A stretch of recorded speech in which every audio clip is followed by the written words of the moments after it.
boy, boy, boy. Qadashayam of Yasharal, narrow path. Watchman Yarmayahu. This is going to be Goshen to Churchville. Some of y'all are probably thinking, wait, what? I thought we were going to Woodstock outside of Atlanta, Georgia. Well, we were.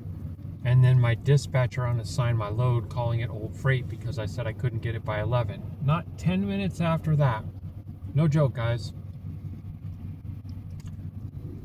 The manager here at Transport Pro Tech, Wes, comes around the corner with my keys and says, hey, you know, your truck's not throwing a code for that fuel pump anymore.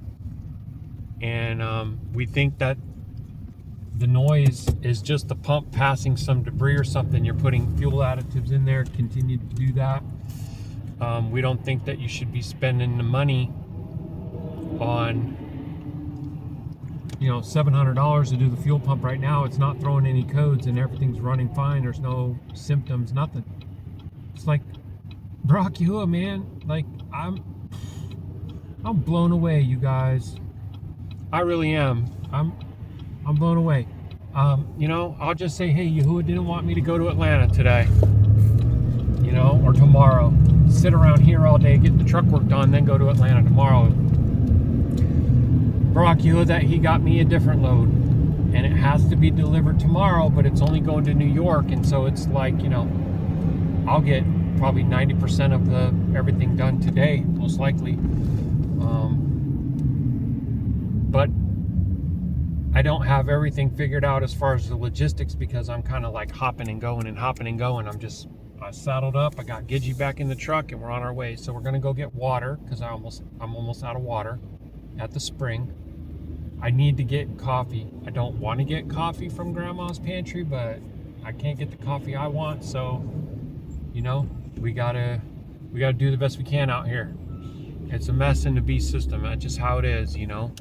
So, Baruk Atah Yahuah, that I'm gonna be letting my parents know that the pump is not a required thing any longer. However, I am gonna still need to get some stuff done on the truck after I get done with this load, which is differential and brakes.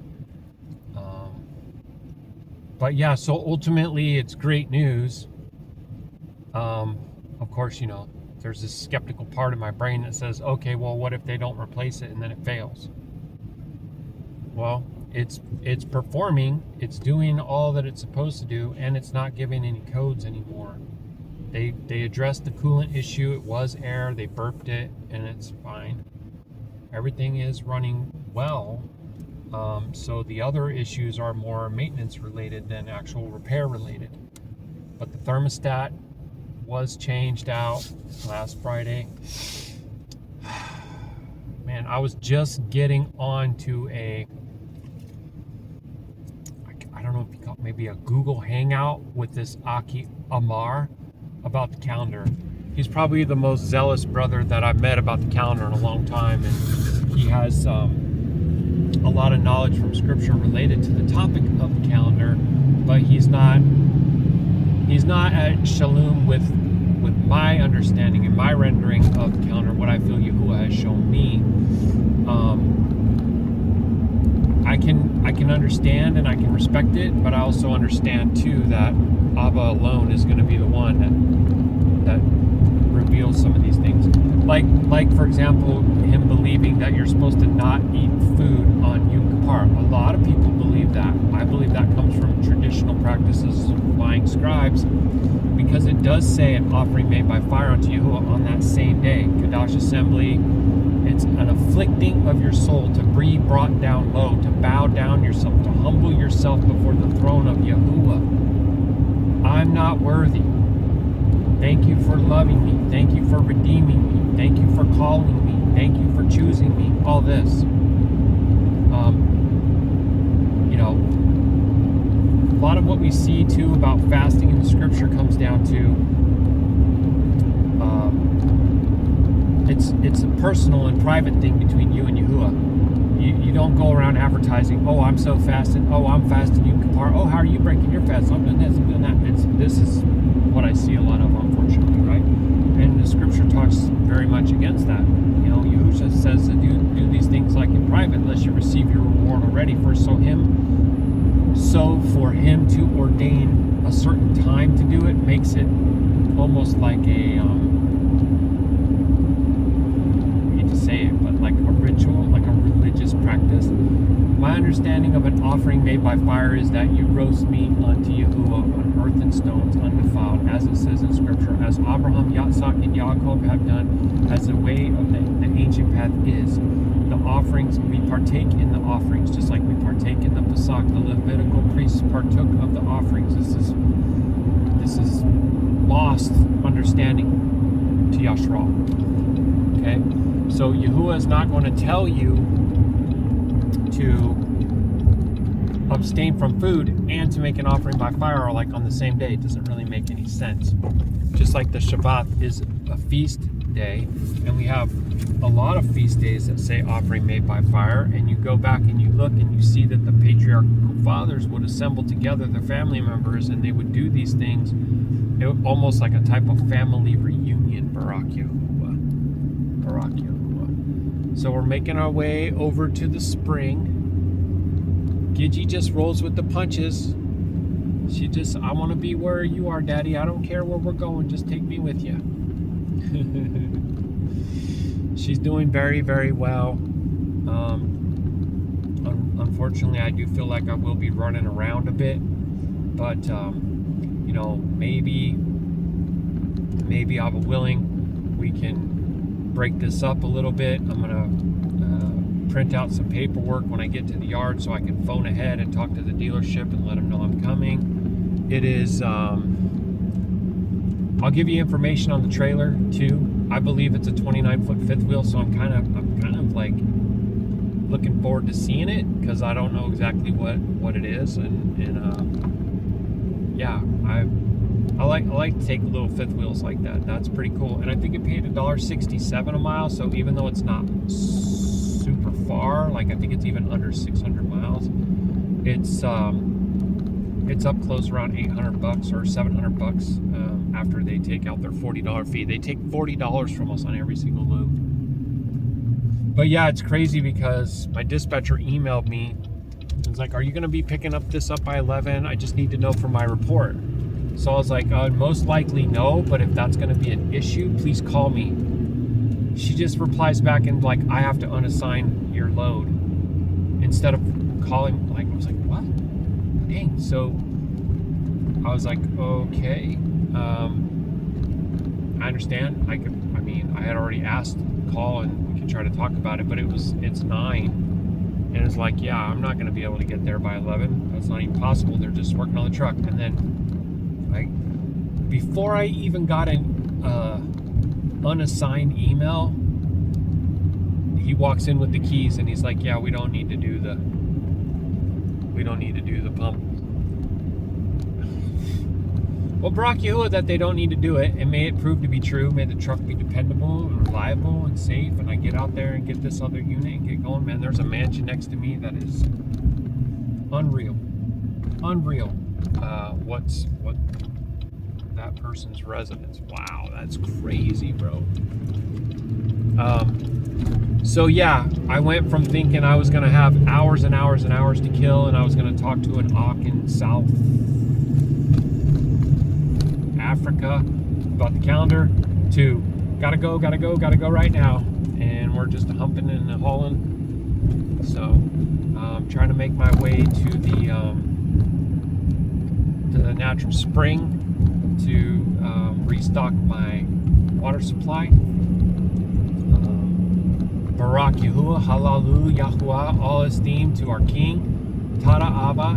Even though I got unassigned and it was kind of slipped right from underneath me, he made sure I got another load. There's not other loads on the load board, you know, so I will consider that to be a favor from on high for sure, and a palau that I can get there and back without getting caught up in any of these Pennsylvania Turnpike tolls.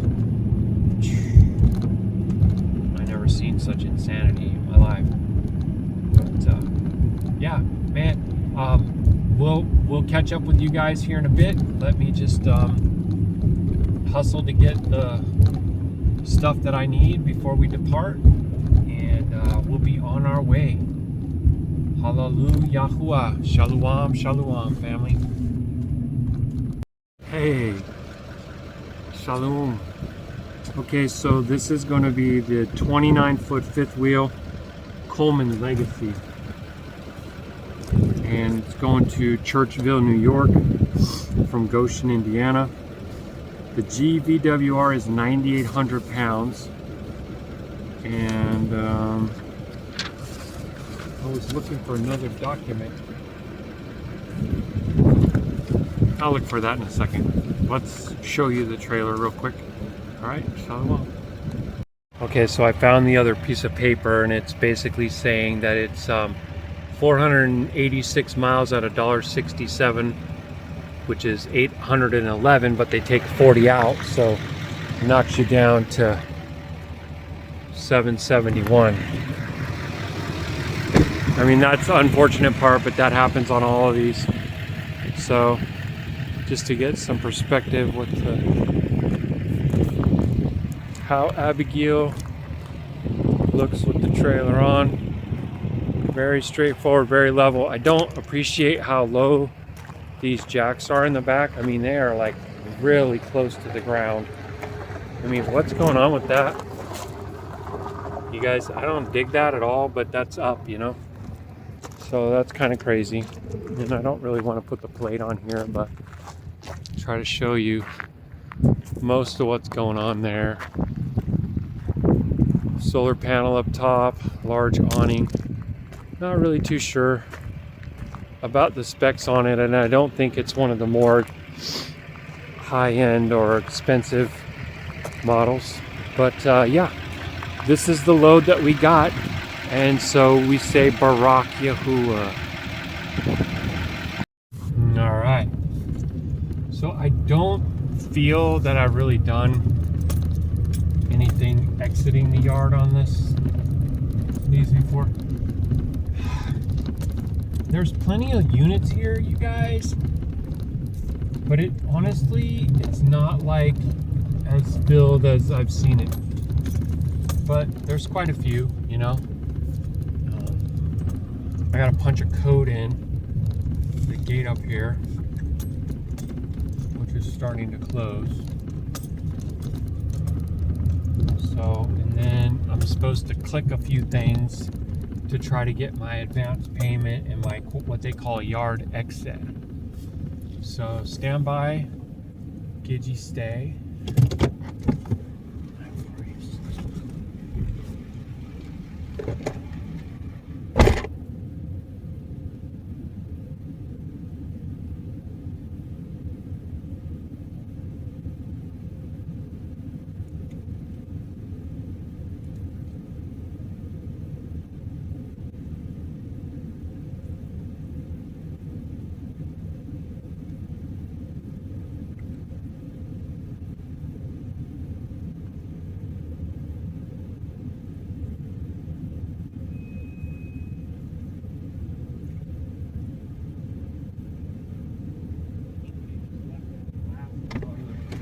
Keypad, and I feel so much for them while they retrace their steps and come back here and grab them, because just the other day when I dropped off the trailer in West Virginia, I lost my glasses and I was losing my mind over it. I was like, what did I do? I couldn't figure out anything, and it turned out that they were in a front pocket of my new coat that I just had not gotten used to, and that was something I never done before, to place them in there. And yeah, but may they come back and get their stuff, you know what I mean? Okay, so I'm gonna click a yard exit.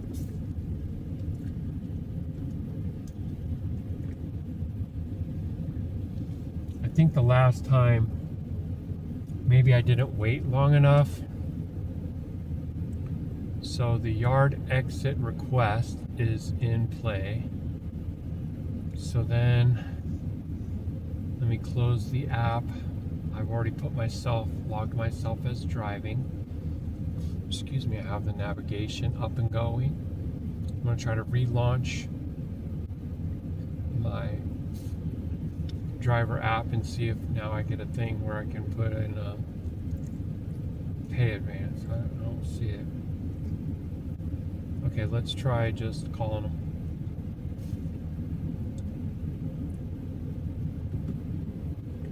Try calling dispatch. Well, I don't get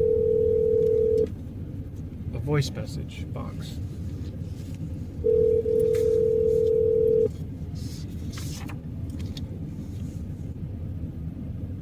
It's a great day at Wade. And I do. You've reached Genesis at extension 203. I'm not able to get to the phone right now, but if you leave me a message, I will do my best to get back with you as soon as possible. Remember to be alert because accidents hurt. Thanks. Have a great day. Hey Genesis, it's Jeremy, driver 8I India 19. I'm on BOL 354078, VIN number 937173, going to Churchville, New York. I did log a yard exit. Doesn't look like it took yet. Can you please put me on a yard exit? And also, yes, I do need the cash advance, please, and thank you. If you have any questions or concerns, please give me a call at 407-256-3521. Thank you so much and have a great day. You're okay. Daddy already took you potty. You're running around, playing around, goofing off. Okay, we're not doing that. We're going for a ride. Sit in your saddle. Here we go. All right, guys, so that's it for that. I'll wait about 15 minutes and see if it updated to process the payment, and it takes a little while for it to go through, but they do a pretty great job of giving you an advance so you can use it for, well, basically you end up using it for diesel and also any like fuel additives that you might have or what have you.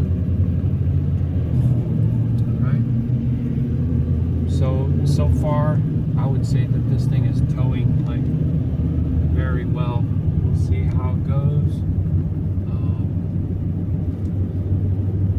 I have a stop in here, which is only 135 miles, which when I did my route planning, came back as the least expensive stop, Baruk Atah Yahuah, that it's the one close to me. You know, so I can top off all the fluids at the place that has the best price. So Baruk Atah Yahuah for that.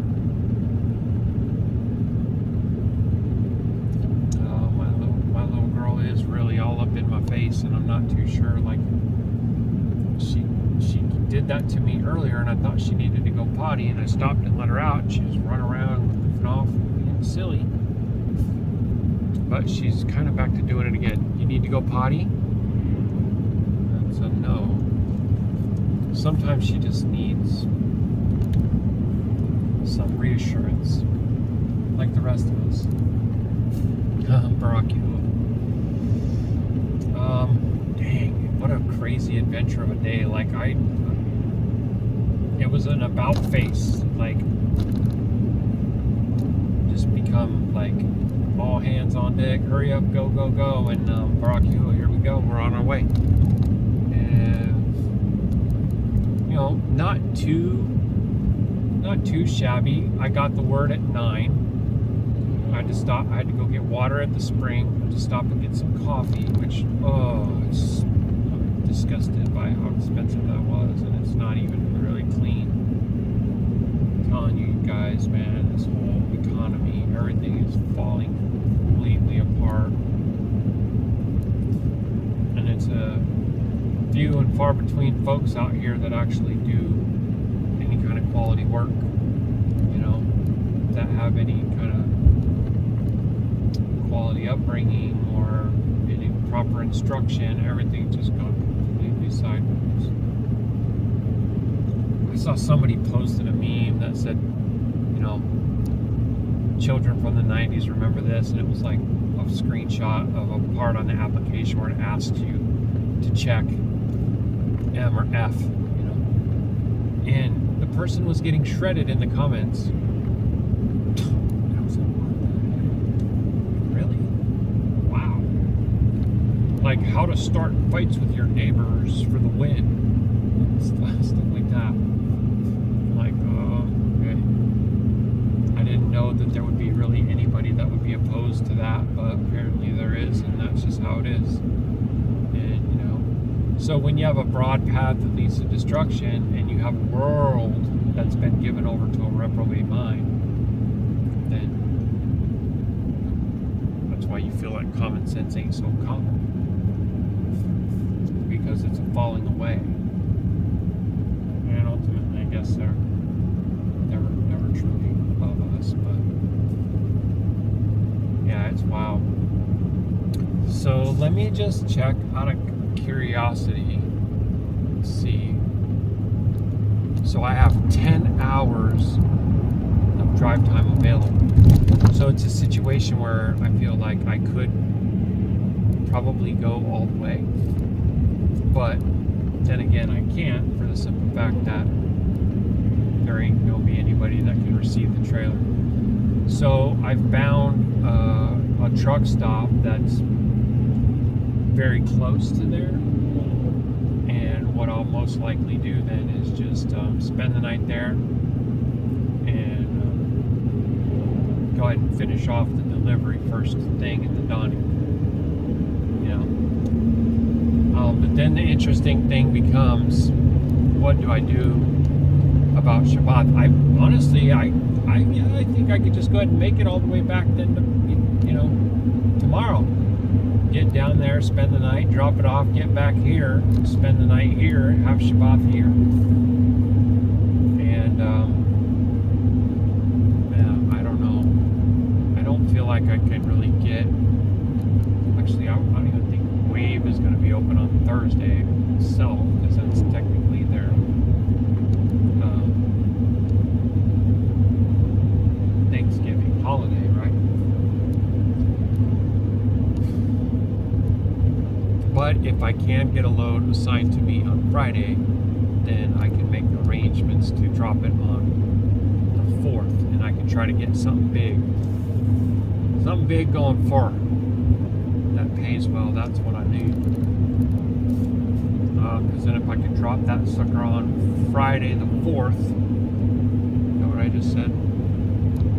Or Thursday the 4th, even better, then I can get back for a service appointment on Monday the 1st, and that seems like a pretty great goal.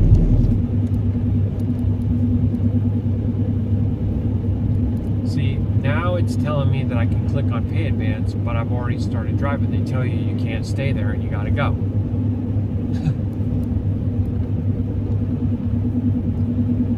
It's kind of funny.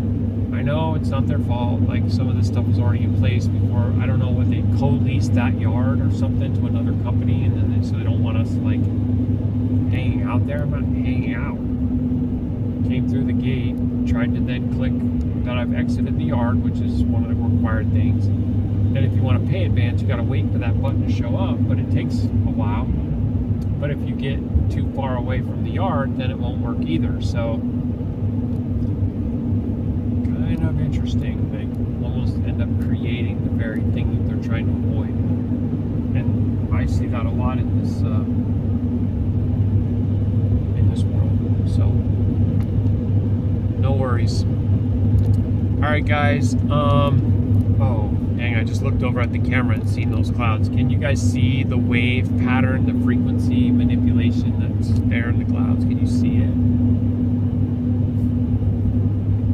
Let me know in the comments if you see it. If you don't know what I'm talking about, maybe let me know that too. I would appreciate it. I know what I forgot to do. I forgot to take a picture for my story.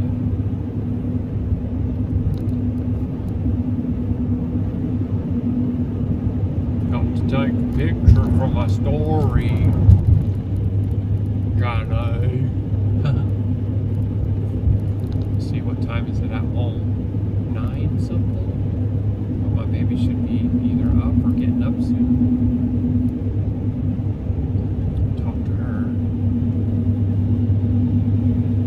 Hallelujah.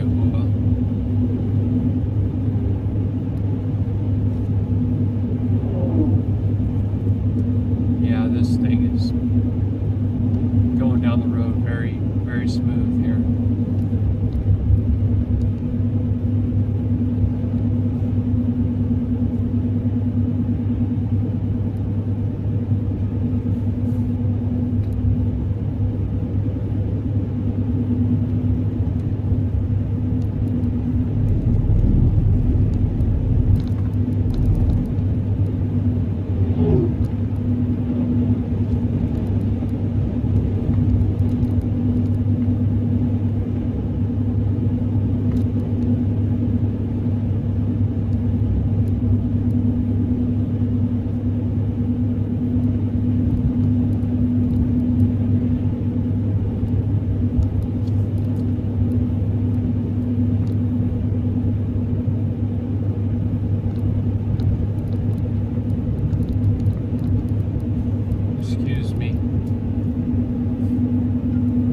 jump off of here for a bit and come back when Yahuah calls, because right now I don't got much else going on. I am likely going to try to stop somewhere and see if I can grab a photo, like a profile of the unit. I usually put those up on the Facebook, so I want to keep doing that. I've been doing it.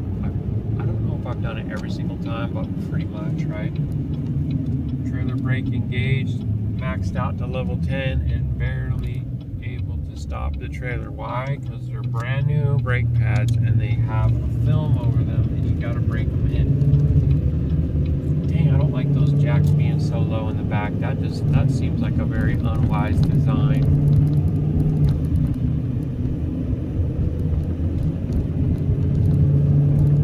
All right, Shalom, Shalom, Mashpaka.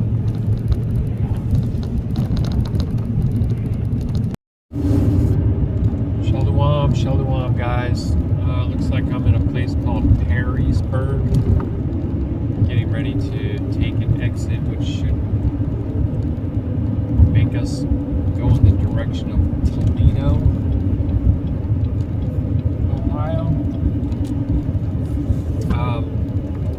I really just wanted to come on and share something. It's this perspective, right, that I have whenever I'm out here on the road doing this work, and please let me share it with you for like understanding, because I carry in my heart, in my mind, in my spirit, this constant feeling of inevitability that some things could go down, transpire while I'm out here. Only Yahuah knows where. Like, well, what state am I going to be? What road am I going to be on? What town? Anything like that. Distantly away from my Shah, my beauty-filled wife, and my bond, my handsome son, and that there'll be like these reports of these simultaneous attacks on multiple U.S. cities, and there'll be,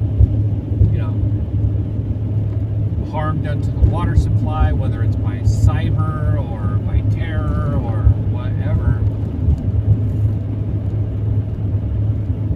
Like, I'm carrying this around with me constantly while doing this work. There's a mosque right over here with a golden dome and two phallics, maybe 3 phallics, I don't know, 2 I think. Crazy stuff. But just imagine for a moment, right, what that feels like. Like, I'm fighting, scratching, clawing, whatever I can do to earn for my house, and we're running into these, issues with the beef and with repairs on the truck, and with some court cost things, and it's just on and on, right? And it doesn't ever feel like it's quote unquote enough. This person is totally boxing me in. What a jerk. Just what a jerk. His Terminator glasses on. I gotta get off here.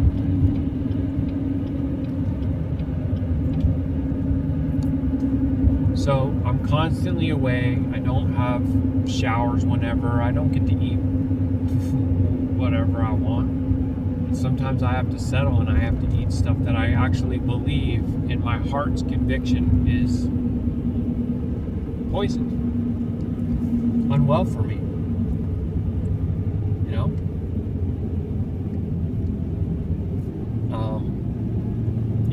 The way that they treat the drivers, people treat you like you're some kind of homeless person or something. And all this to fall short of the financial goals, be away from the ones I love, and carry around this feeling of inevitability that any day the other shoe could drop on the war, on the, the collapse of the dollar, the end of the whole petrol-based system. What if I'm I'm going to New York right now. What if I'm in New York and I can't get any more diesel? Like, what is the chances that I can get back to them? And so I have to walk in Amunah. I have to trust Yahuwah that He will make a way. And even if He doesn't, quote unquote, make a way, that He will cover them and protect them. I'm charged with being the protector and the provider of my house, but ultimately I can't provide anything apart from His favor. He's the one who's providing all the things, and I can't protect them. I can't protect anyone from wicked Ruach Ha'Qadash unless Yahuwah is covering me. He's my cover, and I am my Yashar'Al's cover. And this is the order of His design, Yahuwah's design. And it's something that I just wanted to share. I'm sure there's some other people out there that can relate to the feeling of inevitability, like it could happen at any moment, right? Because I've been saying for years and watching that the beast has everything in place for war, famine, and pestilence. And I'm sorry if you don't know that these things are orchestrated, that they're by design. I'm sorry if you don't know that. But in the last days, Yahuwah gives the world over. That's what it is when the hand of the restrainer is removed. Yahuwah is the hand. The right hand of Yahuwah. Okay? Yahusha is Yahuwah. There's only one Yah. There's only one Aluah. There's only one Elohim. And I know you're going to get, well, it says Elohim. That's a plural. But Yahuwah is a plurality. He's all. He's Aleph and Taub, the beginning and the ending. So, yeah, it's not a contradiction at all to say that He is everything.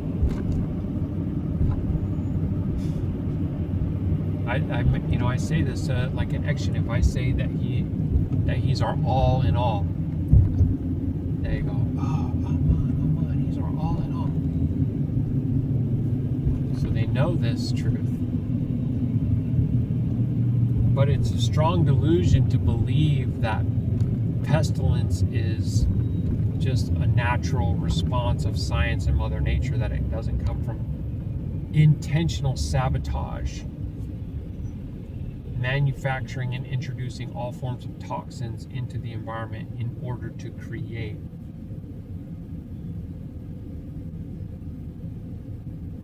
What the scriptures tell us is coming. Mass unaliving on a huge scale, such as never been seen upon the face of the earth. And we've seen some pretty unwell things before, right? All right.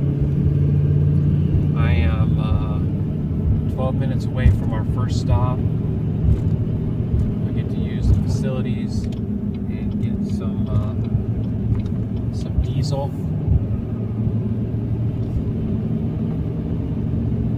Try to make sure that Gidgy gets her opportunity to go potty. Need to go potty. She's half wanting to climb out of her saddle, which usually is letting me know. But she's, I think something maybe not agreeing with her, because she's been kind of calling me to that more often than not, and then not actually, whether it's constipation or what. I am so sorry that that's going on. I'm doing my best out here to make sure that she gets Qadash things to eat. And it's hard to even trust the tuna. I gave her the tuna that comes in a little pouch, which is like a star-kissed, I think it's called. I don't trust it as far as I can throw it. But you know, I have some tuna and I have some salmon and stuff that I mix in with the food that Mama Bear provided. So earlier I did share Taub news that the fuel pump is not required at this time, Baruk Yahuah.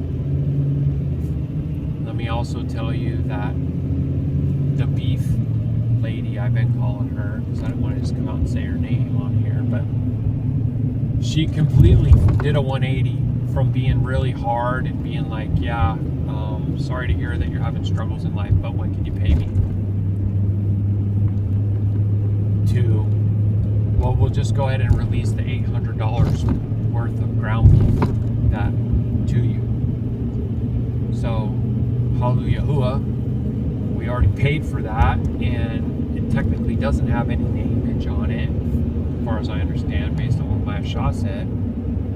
And so she's going to be able to go pick that up on Friday, a few days here. So, Hallelujah Yahuah, you know, because I was carrying around in my understanding that if you be a certain way to Yashar'Al, it's going to come back to you that way. So may Abba gift Hassad for her extending this understanding and patience and favor to basically say, yeah, I know that you can't afford to pay everything that you owe right now, but let me at least give you what you've already paid for. And I don't know beyond that what will happen. Yahuah alone knows.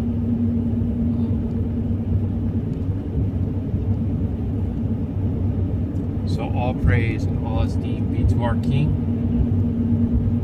Hallelujah Yahuah, Rumamu Yahusha. And we'll talk to you guys soon. I'm willing. Shalom, shalom. Wanted to try to get that turned on real quick. There's a bald eagle in that tree. I don't know. Did you see it? All that you need. There's a big nest over on this side for more of them. I think there's going to be a lot in this area. Portage River, Lake Erie Islands, ferry service, next 4 exits.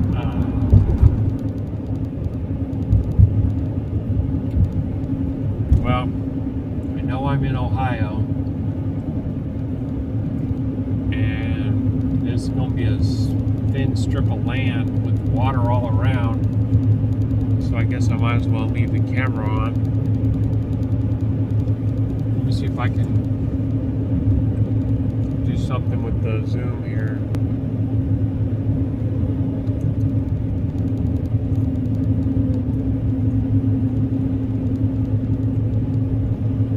Sorry guys.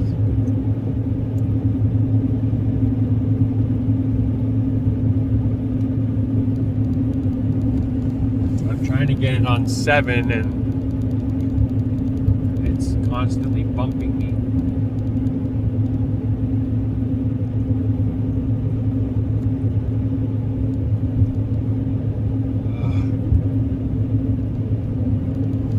I might just have to go with that. I've done this other really crazy thing too where it makes the view really tiny and the app for the phone controls huge. I don't know, it just does that sometimes. I don't know why. I'm sorry, like even the sound could be jacked up right now because I don't have the headphones on.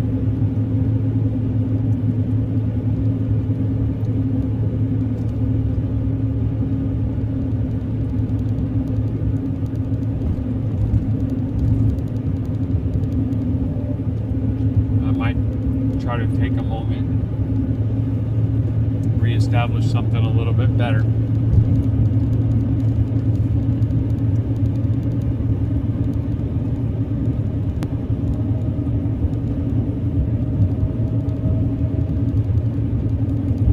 8. Dang, you can see the mirror and everything.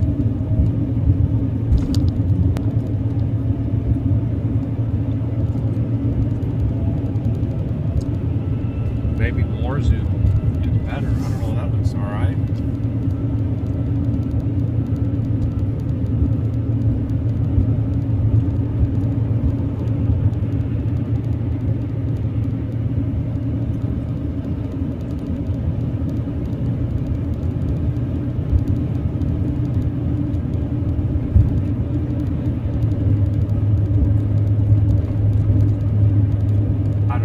I'm not liking it. I had the option checked to avoid tolls, and that's why I think it's put me all up in this on this 2 highway 2.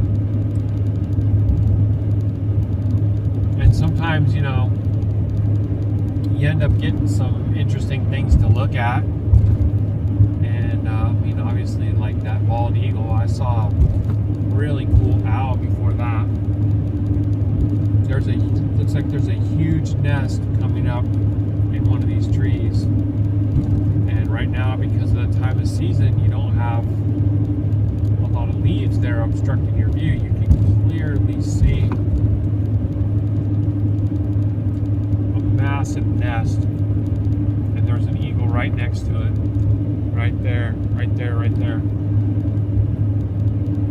Pretty cool.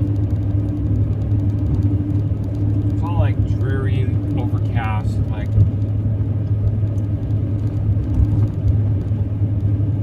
lots of unnatural clouds. What a cool expression, huh? Not. Clouds are supposed to just be a natural part of Yahuwah's creation. They're not supposed to be manufactured, manipulated, or things like that. Come on, bro. And they accuse the people of changing the climate when they're the ones doing it. I think that's something. Typical projection of the demon Ruach Ha'Qadash.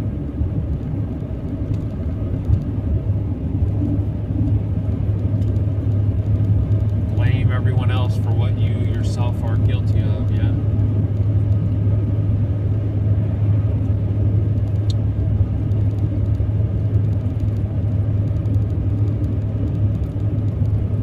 I was trying to think of, you know, try to scout ahead and look at what magnets I can get for my shot. And I had a couple marked off for the Georgia, and then we lost that. Got a New York last second. Very thankful to have gotten anything, because there wasn't anything at the time. And now I'm not sure like what all states I'm even gonna go through necessarily. Half the time I don't even know what state I'm in, guys, just being totally honest. I mean, right now I'm in Ohio, right?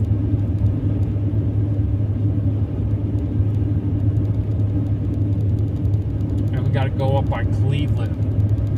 Ugh.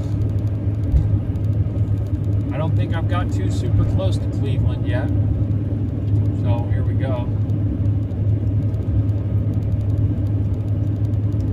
Maybe it won't be near as unwell as I think, but I doubt it. Usually it's even worse than I imagined, because it wasn't always this way.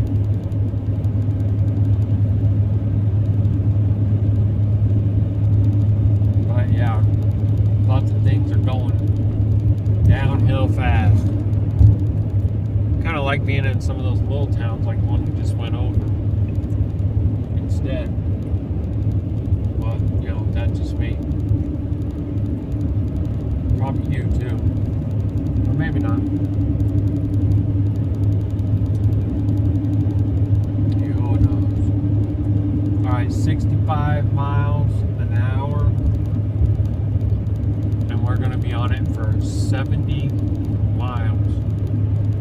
So right about an hour at this current pace.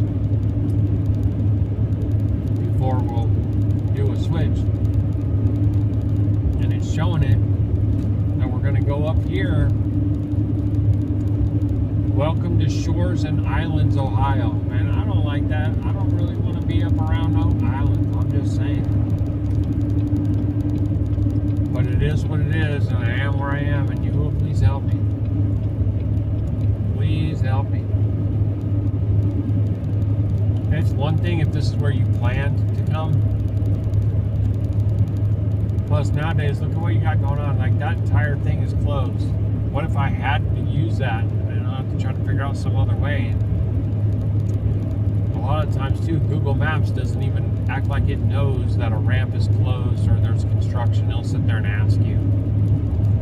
And it tries to redirect you to another road that's just the very next one, and you're like, I can't go there. Well, so we got a lot of water right here. Whee! Ah, what is all this? Thomas Edison Memorial Bridge.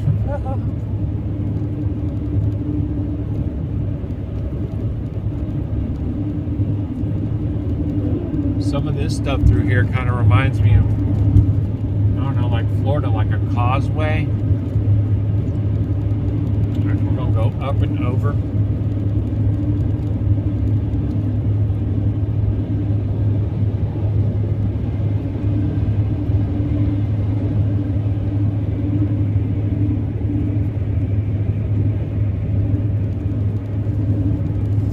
I'll try to leave that there for a bit.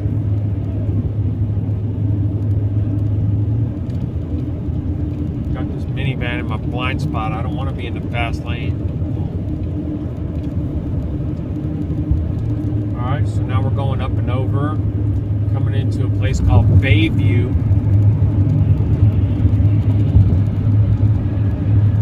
I mean, Baruk Yahuah for his creation. Can you imagine what it would be like if it was clean? We didn't have, I don't know, Atah in the world. Kind of hard to imagine a world without S-I-N, huh?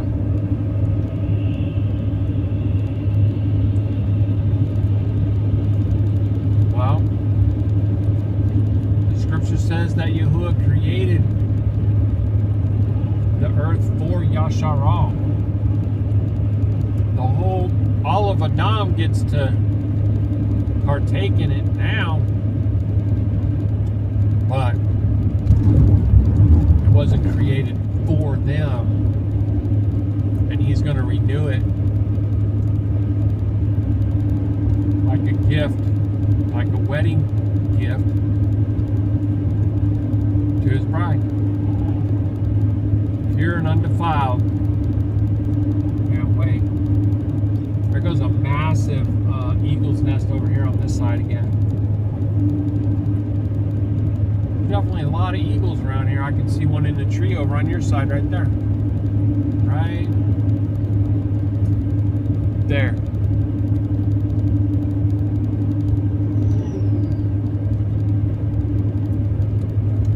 I don't feel that I've ever been in this particular place before. I've never been here.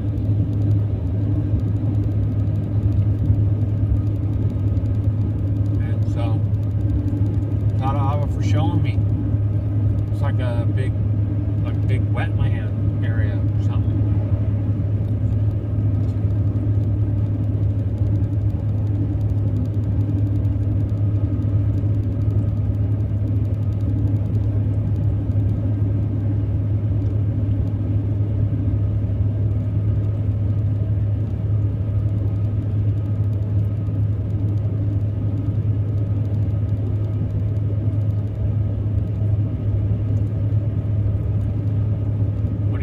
Is that pretty? Hey, look how tall these things are. These things are huge.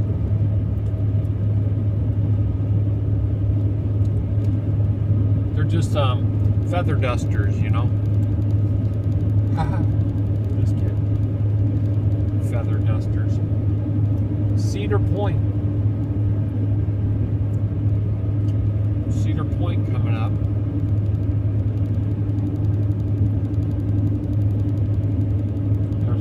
Called Sandusky. The exit for that's coming up too.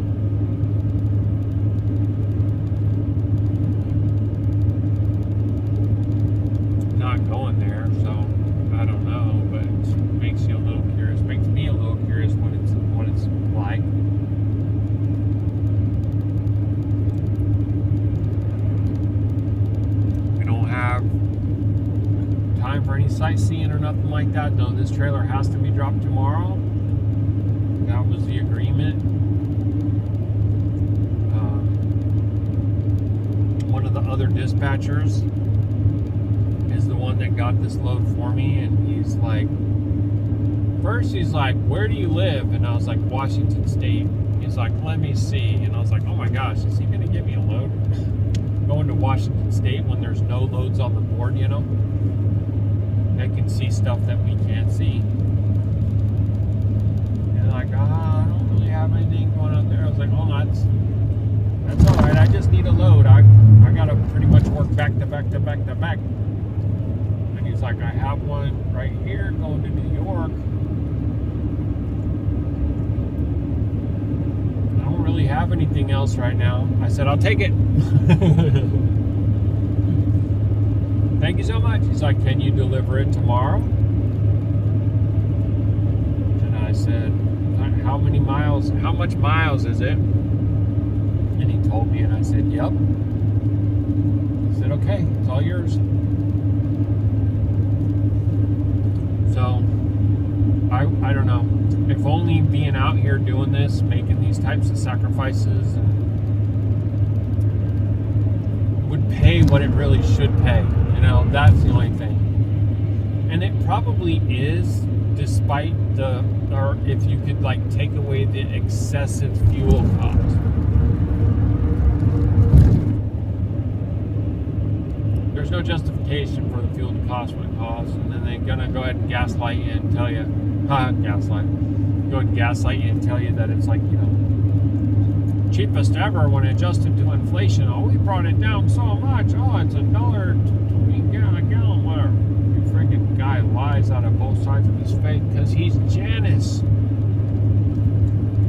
Two-faced devil. Yep.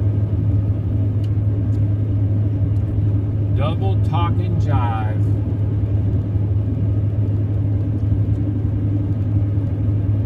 Funny thing is, Ben Carson even told everybody, he said there's two Trumps. Like twins, right? Red Trump and the blue Trump or whatever. I don't even feel like turning the news on, man.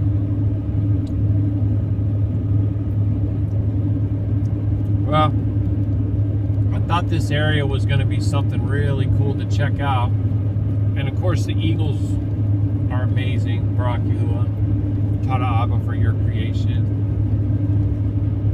Shalum Yahuah. Cleveland is in 63 miles. I don't know. Is that even anything that anybody even wants to see? Concrete jungle, mess, crime. Wicked Ruach Ha'Qadash running wild. A smorgasbord for devils. A buffet for demons. Yep, Lake Erie is Cedar Point ferry service exit. They got a bunch of ferries that you can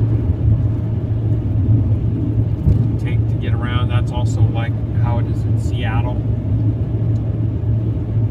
right? A lot, the Puget Sound area.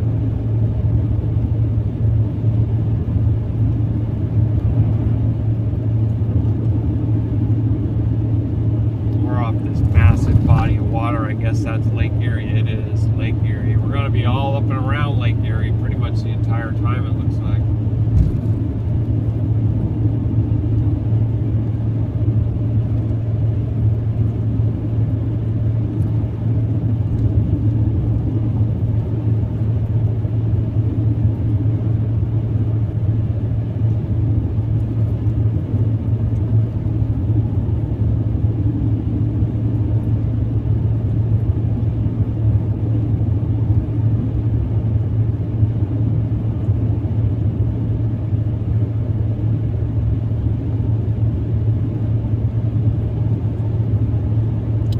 Asking a common sense question just to get the consensus from people. So I know not everybody believes in the Creator and creation and the book of Genesis and all that. But most of us here obviously do. And so whether you do or you don't, let me ask you, right? When it gives a description of everything that was created on the first day, second day, third day, fourth day, fifth day, sixth day, and then it says that the Father rested from all the works which he had done. All right, Yahuwah rested. So the scripture calling it day 1, day 2, day 3, day 4, day 5, day 6, day 7. 6 days you shall labor, on the 7th day you shall rest. So now that's going to go back and start over again, right? 1, 2, 3, 4, 5, 6, rest on the 7th day. 1, 2, 3, 4, 5, 6, rest on the 7th day. It just keeps on repeating like this. Scripture also tells us there's 364 days in a year exactly, which is perfectly divisible by 7. The answer is 52 weeks. The scripture also says there's 52 weeks in a year. Well, there's people that say that you got to start counting on the 4th day because that's when the sun, moon, and stars were made. Even though there's light on the very first day without any sun, moon, and stars. And there's also dawning and evening, or like, sunrise and sundown when you get all the pretty colors in the sky.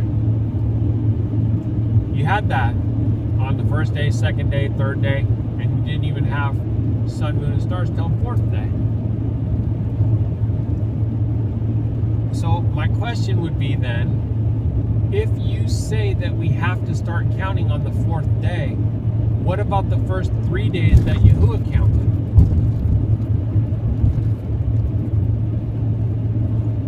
Were there 367 days in the first year then? Was he off?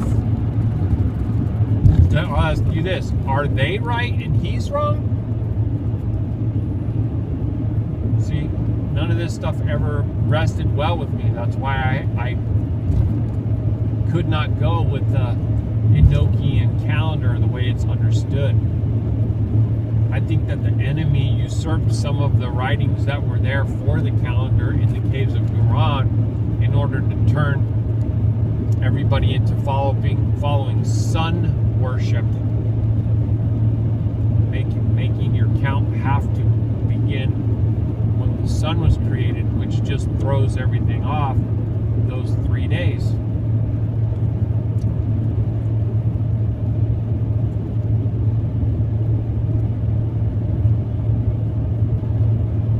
If you count backwards from the Black Sabbath, which is Saturn's day, Friday, Thursday, Wednesday, which is the 3 days that Yahuwah counted, but they don't. You end up on Wednesday, which was the day that Yahuwah gave me as the first of Abib 3 years ago. So you let me know, please, in the comments. Do you think we should go by Yahuwah's count, the Creator's count in Genesis? Or should we go by this other group of people who say that we have to start on the 4th day? Because they say the sun, moon, and stars is made for the calendar, so you don't start until they're made. But the sun, moon, and stars are made for the calendar, even if you keep the count that Yahuwah established. Because the sun always tells you when a day starts and when a day ends. And so you can count all your days. It's very important. And the moon, her role is for marking out the seasons. Spring, summer, autumn, winter. So she has a very significant role as well.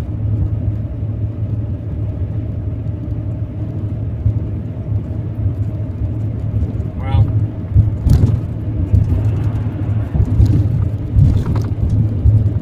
the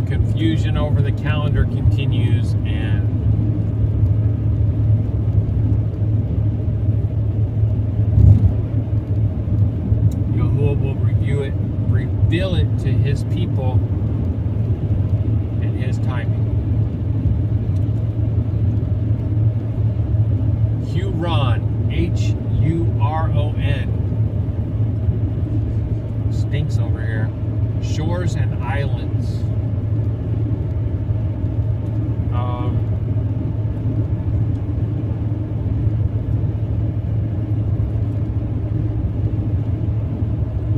Alright, we're going to pass under that road and continue on to Highway 2.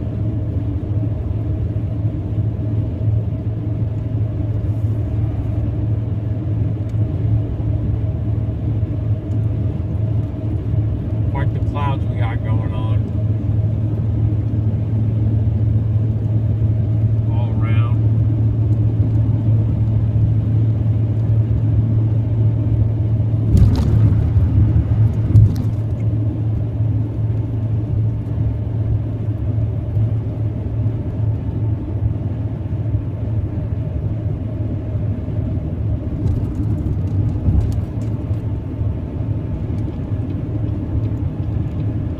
I'll go around this Toyota.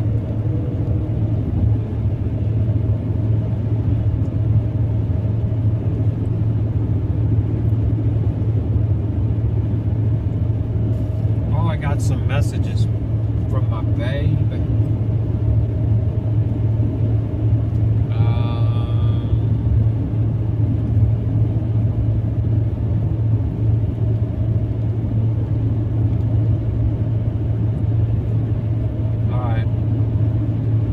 Baby left me a message here and I need to listen to it, so I'm going to stop the video so that I can hear what she has to say, privately, respect her privacy. And I may be back shortly or I may not, only Yahuah knows. Shalom, shalom, family. Baruk Yahuah. Baruk Yahuah. Hallelujah. Well, I'm back, family. It's telling me that we have 240 miles about to go in total. We have 25 miles until we get on I-90 East, which is just about equivalent to what they're saying the time to Cleveland is. I'm kind of surprised. I mean, it's starting to get like darkish 30. But I just looked over and saw the clock and said, oh, well, maybe it is no wonder why it's almost 5. And it gets dark so early when you're this far north.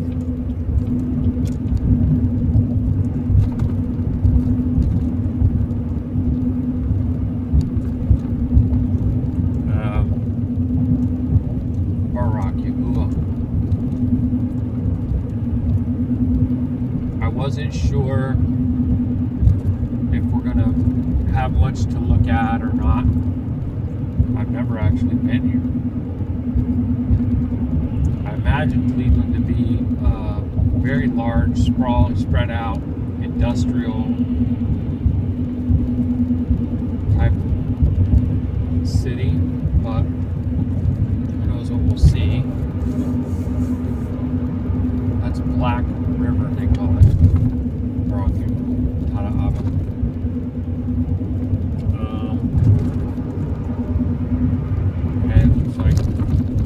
Looks like we come out of the construction zone. Go ahead and ramp this back up. My Yashar'Al sent me a screenshot of someone asking the question, how do we know that we have the Ruach of Yahuah? How do we know? And so I sent about a 6-minute slip of the things that came to my mind, the things that entered into my remembrance for that question. And I was thinking it could be profitable to play it for you all right now, because maybe you wonder that sometimes. I mean, I think that it's well and healthy for us to wonder that, and if someone doesn't ask themselves that question from time to time, how is it that they're working out their own salvation or their own deliverance with fear and trembling if they have this type of confidence? Now, don't get me wrong, because the Ruach of Yahuah gives you confidence about your deliverance too. Yahuwah gives you that by His Spirit. Sometimes it's there that you know that you know that you know, and other times you start to fear and doubt because of the weakness of the flesh. And we are still in flesh. That's why we all have a top. Anyone who claims to not have a God is a liar. It's a scripture. And witness, right? So let me see if I can get that.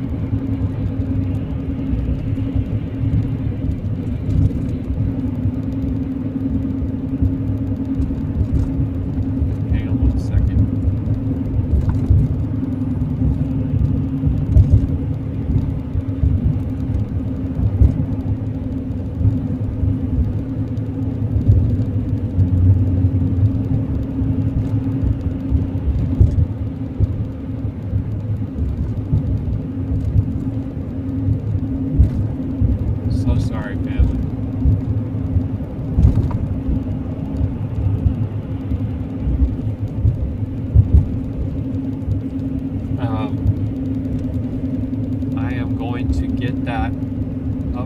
For us and play it. May it somehow be an encouragement to you. May it somehow be a help to you. My intention is that and that alone. I'm speaking honestly from my heart to answer the question, how do I know that I have the Ruach of Yahuwah?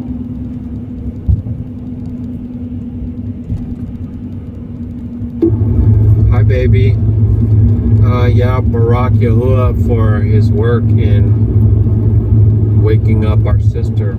Yeah, you're right. She shouldn't be saying things like that. Sorry, there's also another thing I'm mentioning in there. So may he reveal that to her as well. But either way, Baruk Yahuah, and for answer for law, and for regeneration, and for his revelation, and all that. You're talking about the air mattress? Oh, see, I'm sorry, I forgot. We had a couple things.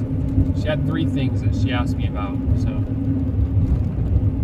we're getting to the last one here. So much.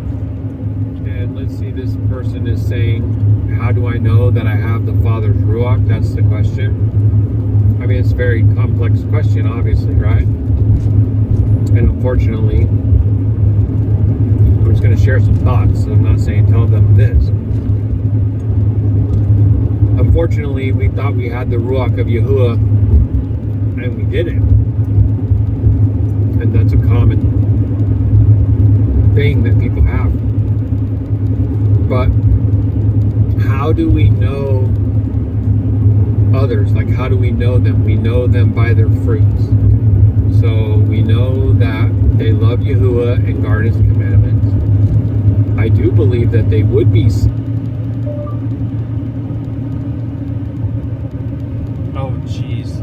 Something to do with AI is popping up on my screen. I have no idea why. Go away. Sorry, I didn't understand. Looking out His true Shabbat and feasts. It would be very important to them. They wouldn't just follow the Jews.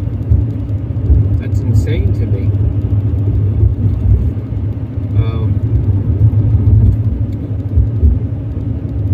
But that could come later, so that's difficult.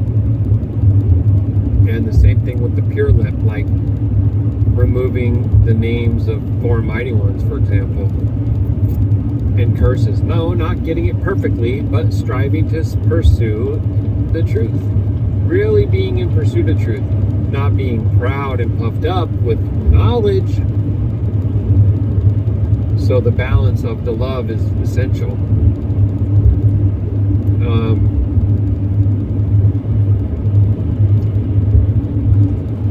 So we are also really seeing how giving esteem to anyone other than Yah, for, be honest, every Taub and perfect gift comes down from Yah. The Ruach Ha'Qadash is Yah. Yah is our deliverer. So if you're giving esteem of any of these things to anything other than Him, then that's idolatry and that's blasphemy.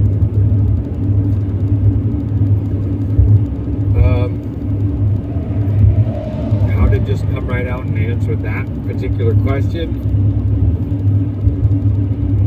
Pretty difficult, but I would say we are known by our fruits. Do you feel that you're truly bearing fruit to Yahuwah's esteem? That doesn't mean donations, charity, feeding. It doesn't just mean feeding the hungry and clothing the naked. It doesn't just mean that. It also means humbling yourself to turn away from error. And, so like Yom Kippur, afflicting your soul. People literally think that you have to fast to do that. That's flesh deep understanding. The Ruach of Yahuah should be showing us on a deeper level that it's to acknowledge and really embrace and understand just how much He loves us, how unworthy we are of it, and how Qadash He is. I'm only trying to say the things that are coming to my mind. Salakia, if it's not answering your question, what you're looking for, I'm sorry. But those are some of my thoughts on that question, like how do I know that I have the Ruach of Yahuah? It's also like how death, there's no fear of death, right? That kind of goes away. And there isn't anything in this life that you feel like you need to obtain before you depart this earth, right?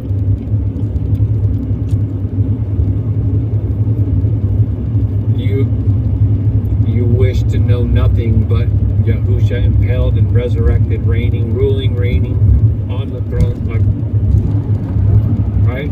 Seek first the kingdom of Aluah, and all these other things are pointed unto you. So those things, they're not your priority whatsoever. Obviously, there's a lot of people who I believe are born again who struggle with those things, worrying about what they're going to eat, what they're going to wear, all that. That's why I think that in these last days, the enemy's opportunity to test us is to see if we'll fall away, if we'll stumble, if we'll break Amunah because we're afraid.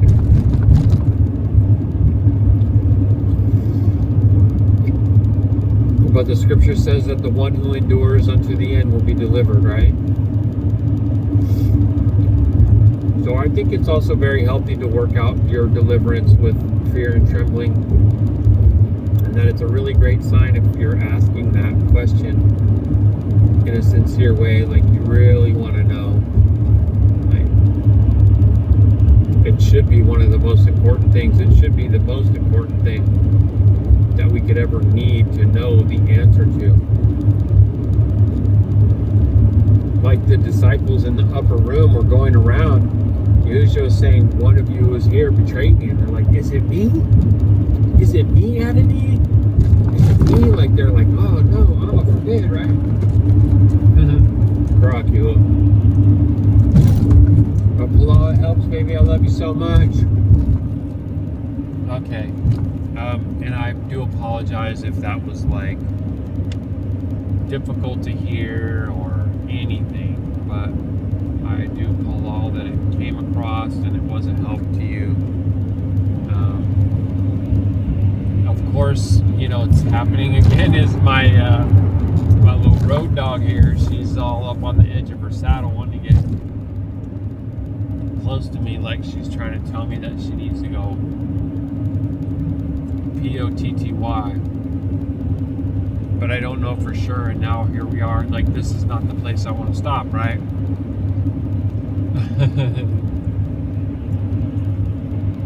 10 miles from Cleveland or whatever it ends up being.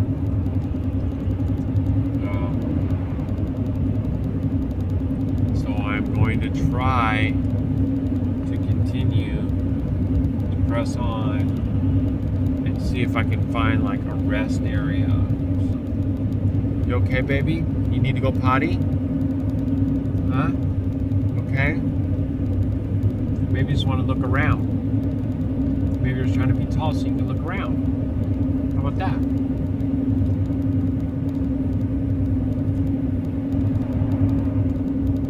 Oh, you can see that it's starting to get darker, and really there hasn't been much to look at, just being honest. And there might not be, guys.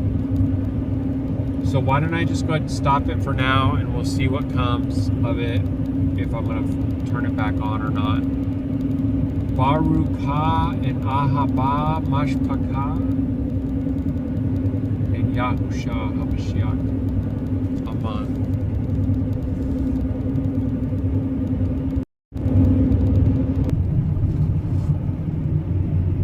Alright, just in case I turn the camera back on. You can see that it's getting pretty dark, and I'm coming through the whole Cleveland area right now. Big buildings in front of me, old buildings all around, old houses and stuff too. Gotta get over 60. Yeah, the lane I was in is gonna turn into a downtown only exit. A lot of the big buildings are going to be out my side, so you're not going to see those this time. There's some kind of factory right there. Dang. There's a lot of residential stuff all around this area too. So you get to breathe that in. Congratulations. I did come through here before because I remember this progressive field.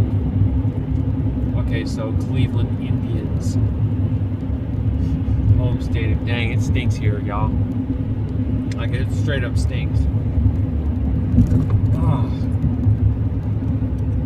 I guess Rocket Arena, that's where the Cleveland Cavaliers play, right? Okay, and traffic jam. Boom. Just like that. So it's 5:20, and I guess it's what, Pagan Day Monday.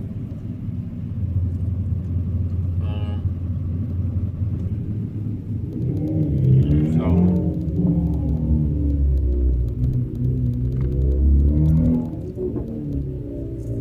I guess it's not shocking to enter gridlock shutdown traffic here on I-90 parking lot. There's a huge flame out there. That's like a refinery type of flame. You see it?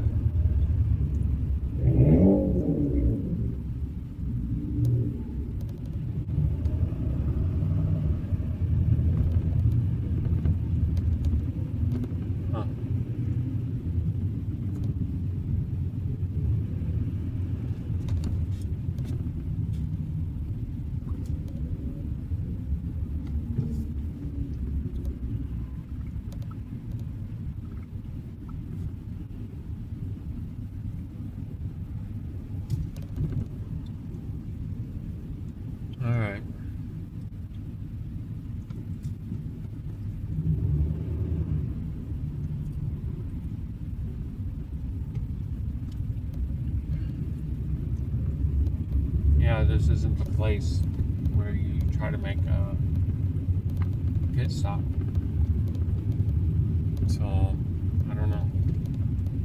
Please, Palal, that Gidgy girl can troop on through until we find a place.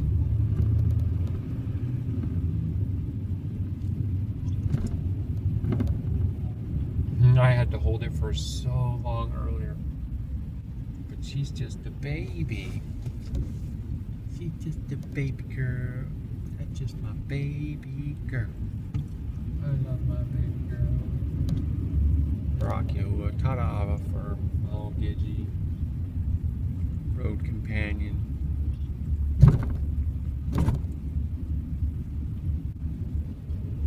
Yeah.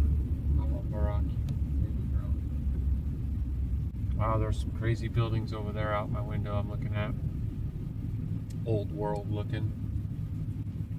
And there's actually a few that are coming that you might see out your window. I guess you probably won't see them until after the underpass. Whoa! You gotta watch out for these folks, man. Some of these folks are just not all there.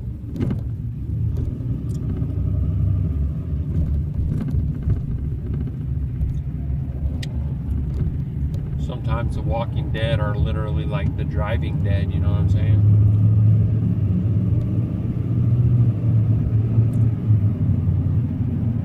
I mean it in all factual seriousness too. I ain't trying to just be like an offense at all. Everybody better watch the heck out, because planes, trains, and automobiles, not to mention cargo ships crashing into bridges, and there's cars facing the wrong direction right there. These guys were apparently in a crash. They're all spun out. You don't want to get caught up in that mess. That's for darn sure, man. Yeah, see, days like this, I wonder if I'm ever going to eat. You know? It's kind of crazy how this goes. I thought I was gonna wrap up at the shop and go get water and go get coffee and then go and cook something, warm up food. I already have food made. I got some ground elk with egg, Amish egg, right on top of my leftover tamale with elk meat. I mean, you know, Baruk Atah for all of it. And then I was going to take some right off the top and put it in her little food bowl where she has some tuna and some homemade food left, so she'll get spiked with some elk and some egg, but no seasoning or nothing. It's just, you know, just a Qadash. I don't know if I need to get over another one. Oh, she's freaking me out.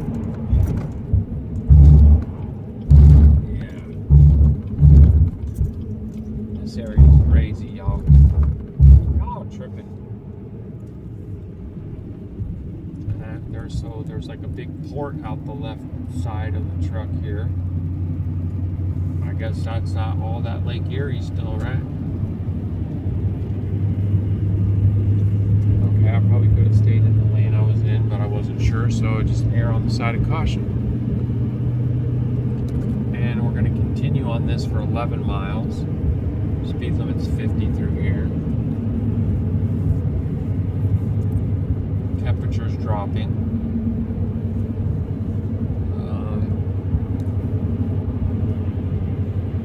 Not cold yet, but it's saying 49. General Benjamin O. Davis Jr. Airport Maintenance Facility. Okay. Easy for you to say. I can't tell what that is. It's getting difficult to pretty much tell what anything is, actually, because it's just getting so dark, you know. Okay, we bumped up the speed a little bit, and I'm gonna probably want to get over one.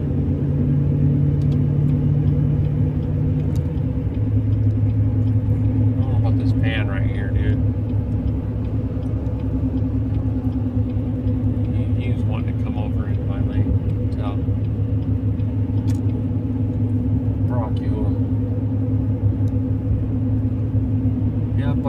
People got their boats right there.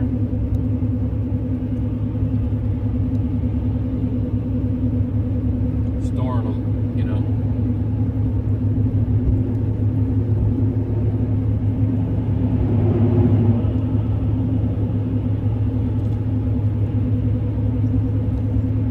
Airplane coming in private style. Corporate jet, you know, whatever. Looks like baby girl, she's decided to lie down. So hallelujah.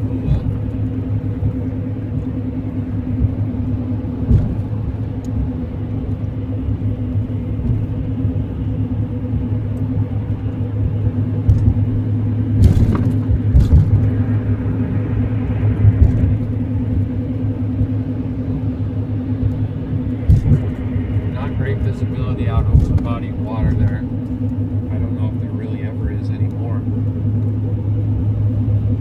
Looks like we got a big bridge maybe coming up here. I'm not sure. Or it could just be some kind of a pedestrian overpass so that they can walk across the road. Does look like what it is.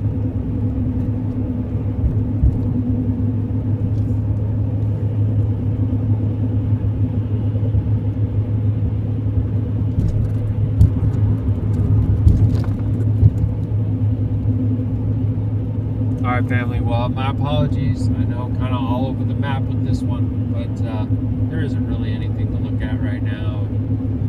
Done with the little city interchange. I said little cities. Cleveland ain't little, but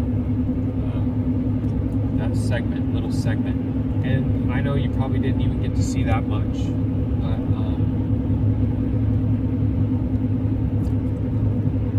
there's a big train. All these like almost like cattle cars just sitting here empty. Is that going to be for the hauling people off to the camps?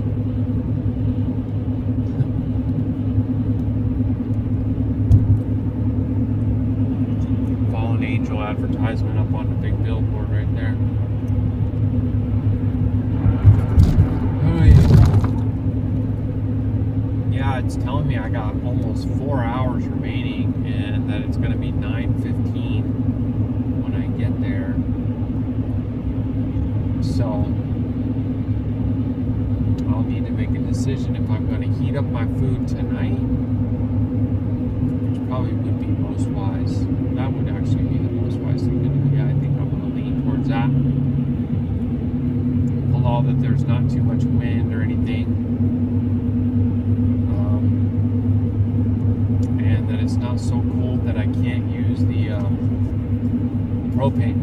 I did try now for the first time. I have 2 propane tanks in the truck so that they can be like warm, so to say, when it's time to utilize them. So let's pull all that really works and makes a difference. In fact, I should go ahead and start warming up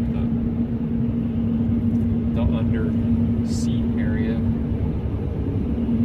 That was some advice that I got from my Atah Yahuah. Baruk Atah Yahuah. Love you much, man. Miss you so much. And dang, we can get together soon. Yahuah's timing. Baruk. Alright, family. So if I don't talk to you till after the trailers drop, I will give you a little summary and an update of everything that's gone down. Just Palal that I will keep us safe out here. The trailer seems to be doing great. I'm getting 10.5 miles to the gallon, which in my opinion as well. We've had a lot of stop and goes. We were on a lot of back roads so we could avoid the tolls.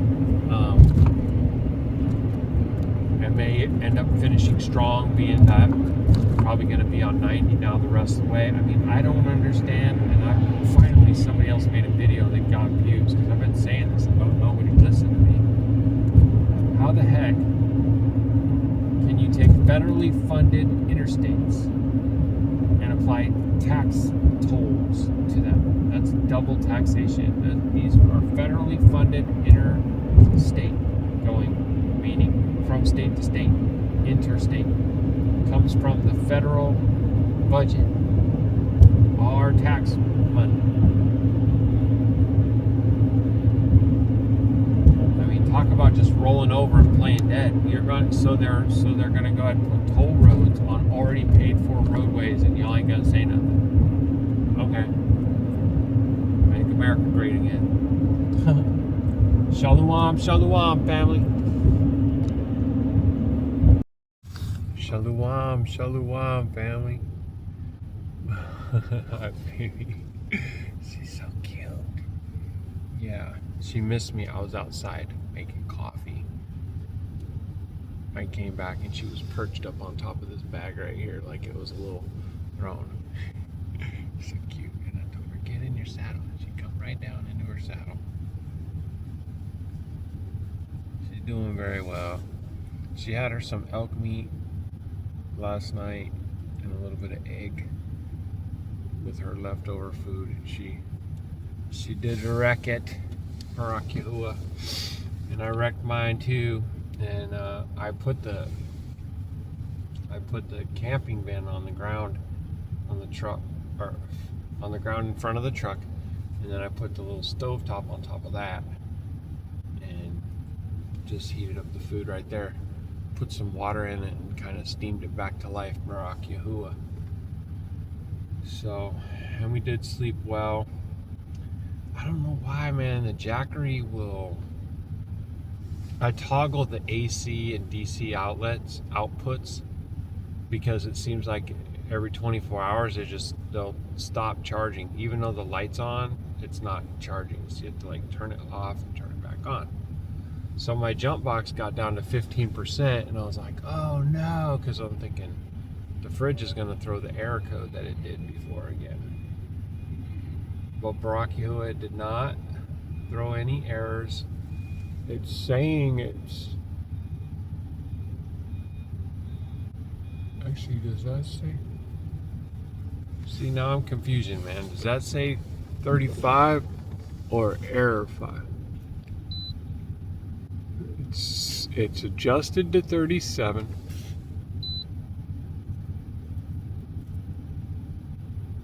Okay, so I'm going to try to turn it off. Oh, man, I think that was... It's confusing because it's backwards. And the display...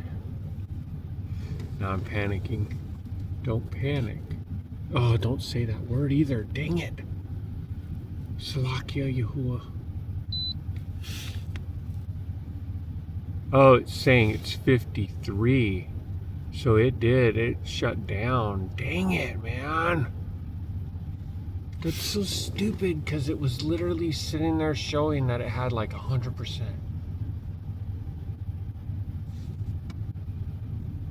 Freaking thing, man. Then I just went to 52. It's asking it to do 37. Well, I didn't know that was going to happen when I fired up the camera. Bro, so crazy. So where even are we? We're in Austinburg, Ohio. It's called Austinburg, Ohio. And we have 191 miles, which is telling me it's 3 hours and 47 minutes.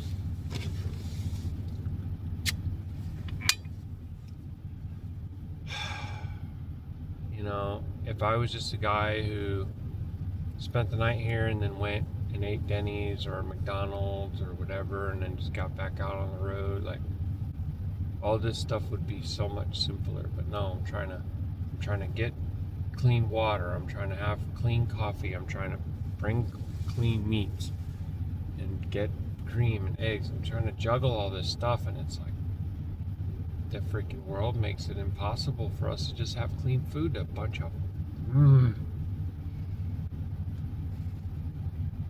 I would want to call names, and I would not be misappropriating those names either, because those are the names that they deserve most definitely.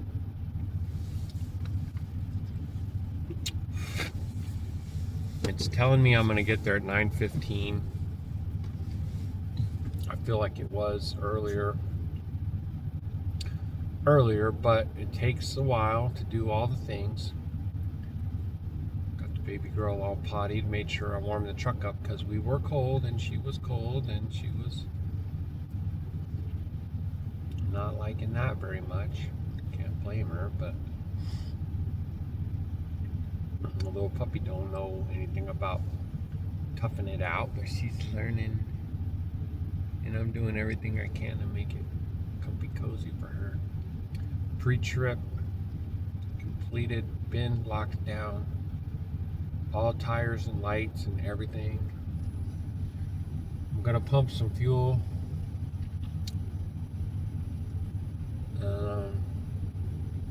I want to put myself in a driving status 354.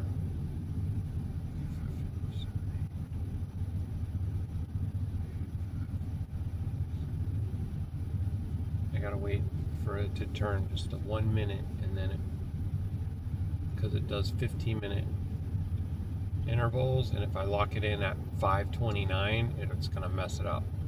I gotta wait until it says 5:30 exactly. Okay. So 15 minutes of pre-trip inspection already completed before I got back into the truck. Let me make sure I logged my distance on yesterday's form. I did. So now I refresh my distance on this day, which is not going to be 191 only because I'm also going home, or back to Wakarusa, right? It's kind of frustrating me because, well, it is because tomorrow's Shabbat.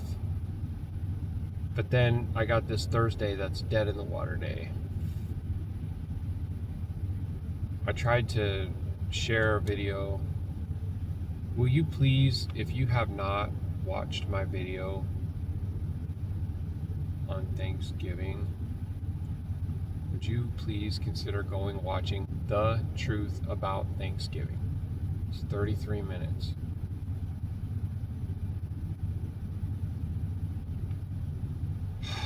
Makes me so sad.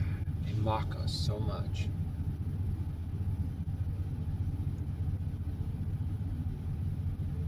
Like, they are a crime against humanity, you know? And they talk about it like it's some high crime that hardly goes on, when it's constantly what they're about. It's constantly what they're doing. And they have so much control over everything, all the information. Most people aren't even aware. So there was this reload. And I was like, dang, should I take it? The reason why I didn't just grab it or try to email about grabbing it is because I feel like it's going to put me in a position where I'm going to feel like I have to work on the Shabbat. And I obviously am not about dishonoring my father for $1, because he will make sure that I learn my lesson from that.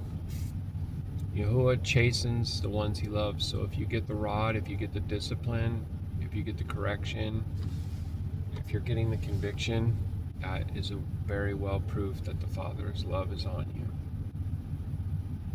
Like I said, man, the people who are having their best life right now, they're probably on their way to Sheol, and it's really, really sad. So that is our current neighbor. That is not the neighbor that was there when we woke up. That driver already just got up and pulled out. We've been surrounded by these big trucks all night, and you hear them all running in their generators and making all the different noises and everything like this. And you know, I'm even Gidgy too. I think she's, well, like, we sleep very soundly in that environment. I saw a little box truck up here that had a generator down by the rear bumper that was connected with a bike lock, like a little chain up your bike type of thing, and cord running out of it up into the cab of the truck. And I thought, well, that thing's tiny. I could just strap that down or lock it to the fifth wheel hitch so it always stays there. You get a little gas can, right? Because you're going to need to get gas, so you'll have to buy some regular fuel too. But okay, so it dropped down to 51 now. Dang it, man.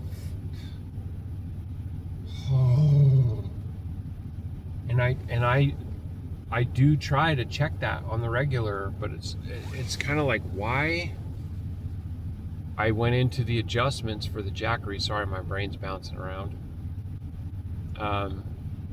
And I tried to modify the adjustments so that it would not turn itself off. Like, don't turn the AC output off on your own, ever. Like, don't do it, right? There's a thing here. Hibernate, auto off time, never. Energy saving mode, never. Battery adjustings, it's on use completely. Like, don't. That has a thing where it goes into like some kind of shutdown mode, you know.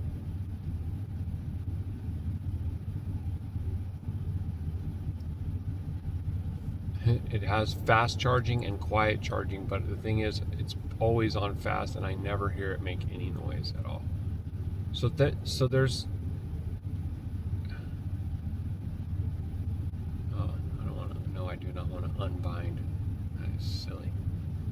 So there's nothing else that I can do in the adjustments to make it so it doesn't turn itself off. And it's turning itself off, and it's not turning the entire device off. It stops output. So like the DC is like what's for the USB and stuff like that, like for the phone, the camera. And then the other one, it's funny, I said camera, and it changed this thing. This rear view camera changed to front view camera. Camera. If I say picture, it takes a picture. If I say video, it locks the video. Like, and I hate that because I'll have a picture of a lock. How much times do we just say the words? I'm not talking to you, device, you know what I mean? I just said video, and it's like, locks it. Stop it. Right? It's listening to me all the time, then, obviously, right? Right? Just like your phone. If you say, okay, Siri, and your phone hears you, then you know, duh, hello, it's listening to you all the time, then, isn't it? Obviously. Yeah. I really did appreciate this place, though. I had no intention on coming here. It just worked out that way. I kind of want to go that way to show y'all, but they had some great like parking here. Maybe I will go this way actually, because I don't need fuel. I'm not getting fuel here. This isn't one of the. I'll only try to get the fuel at the places that I know were places that had the best rates. Let me try to turn on this head phone. Let's see if it's better. Tell me if it's better. Okay, so now apparently I'm using the headphones, so if that seemed like it enhanced, will you please let me know? Because sometimes I record without using it, and I'm like, oh, I don't know if that's gonna be horrible sound. And I am sorry, my Shah was telling me that the other video that I did the other day, which was really about weight, but weight on Yahuah. Now I forgot what it is. It's Kaf Ua Hey are the letters, Kaf Ua Hey. So that would sound like Kua. Means weight, Kua. Well, I had some music going, and from what she was telling me, it was just that it was too loud, and so it was causing it to be difficult to hear me. So I apologize to anyone who was having a difficulty hearing. hearing me. I'll try to be more aware when I do have music. I think some other people probably just able to hear it because they just commented on the video and or said nothing. I listened to it myself and I could hear it fine, but maybe it also depends on what device you're using. She also tried to watch it on the TV, like through the PlayStation or well, no, that was upstairs, so through whatever's up there, some Fire Stick or something. I don't know, man. Another one of those devices that probably just listening to you all the time. Imagine being so paranoid that you felt like you had to listen to the whole world all the time. That's pretty crazy. But they tell you that it's for your safety, to protect you from a boogeyman that they created, so they can justify their police thing. Tyrannical rule and oppression. Pharaoh just wants to Pharaoh, y'all. That's all. Pharaoh wants to Pharaoh. If the enemy could only understand that they cannot stop the Ruach of Yahuah, that's going to be what the problem is. You can control and impress the people and do all these things, and you can get away with it so long as Yahuah allows you. But as soon as he brings the plagues upon you, like in Egypt, you're done, son. Just like that, it's over for you. You know? Why would you even want to mess with that? You know, somehow they are convinced in their hearts and minds that they're going to get a victory over the creator of heaven and earth. Imagine. It's lunacy, ain't it? Sometimes I think they just get so lost in the minutia of their doctrine, right? Of all their secrets and the symbolism and numerology and all the different foreign mighty ones, and you know, the enemy does tempt them with certain types of power to where it kind of, they start to feel like they're invincible. They can do anything. You know, they get that fame, they get that fortune, and boom.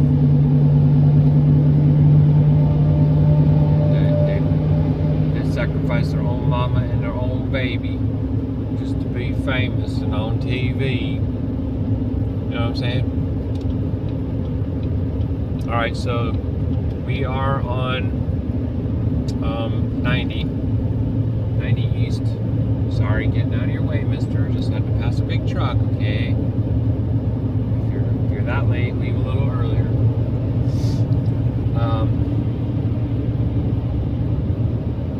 And we got a long way to go. But, you know, I wanted to try to get there as close to the time that they open as possible.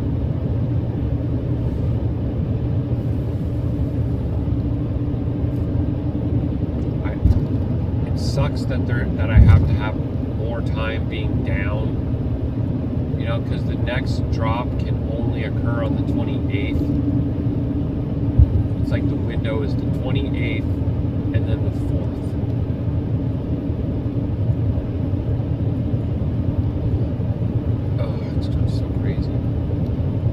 But, you know, of course, because for me, Wednesday is a non-working day. It's the only day. Like, bro, I will run this thing on Thanksgiving, Christmas, Easter, St. Patty's, or whatever, all the days, Saturn's Day, Sun Worshipers Day, all of them. I just can't run on Wednesday. And so it's kind of falling this way because for example, that reload that's up here, it's going from Buffalo to Syracuse. Well, I'm dropping this trailer off kind of in the middle of that. You know, it's not a huge reload, it's $300, but it's still $300. I'd love to grab it, but I would have to pick it up today, sit on it tomorrow, and then deliver it the next day, which I am willing to do. The thing is, will the dispatchers especially after getting on a sign the other day. I'm sure that puts me on some kind of a naughty list. Totally not my fault, but still, being on a list is being on a list. They don't sit there then and evaluate, you know what I mean? Decompartmentalization. So if you did something that put you on a list and there's other people that utilize that list in the little job tasks that they do, then they look on the list and you're on the list, and that's it. They don't sit there and be like, oh yeah, but it was only a this and that. It wasn't really their problem. It doesn't matter to them. It doesn't matter to them. Talk a big game about caring, but they don't ultimately care. Come on. All right. So today's Tuesday the 25th, and tomorrow is Shabbat. So even if I pick up the unit today, I can't drop it until Friday, because Thursday is Thanksgiving. So it's kind of like, well,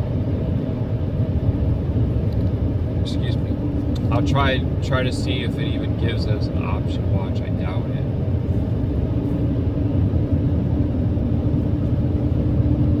I'm gonna click on it like I'm gonna take it, and then it brings up a pop-up thing and it starts talking about, well, when are you gonna deliver it? See, it only gives me the option of the 26th. So I can't even select the 28th, let alone the 27th, which is obviously that's their pagan feast day. It's fine. I need to stop tripping. Just wait on Yahuah. Right? Wait on Yahuah, and He will make a way. Baruk Atah Yahuah.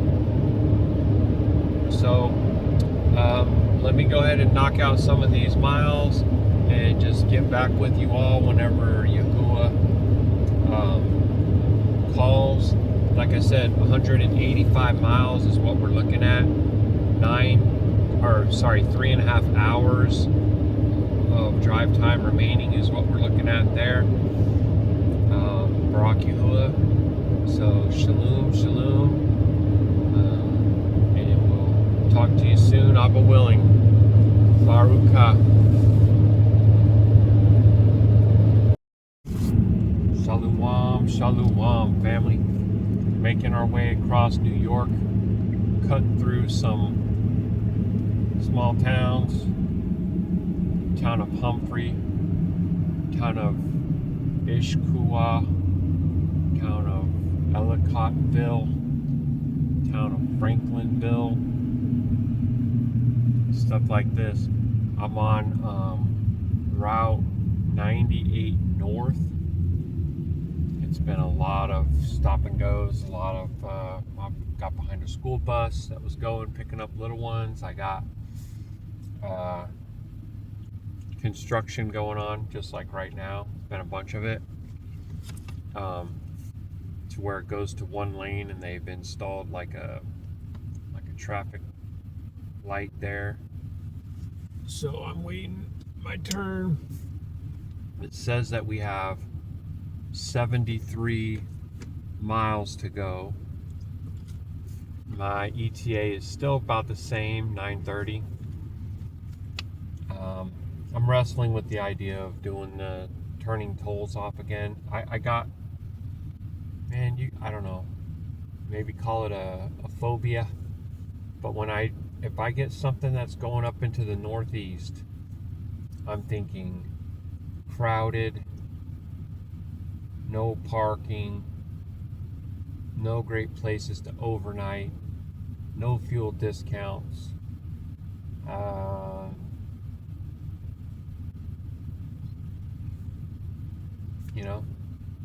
and really high tolls.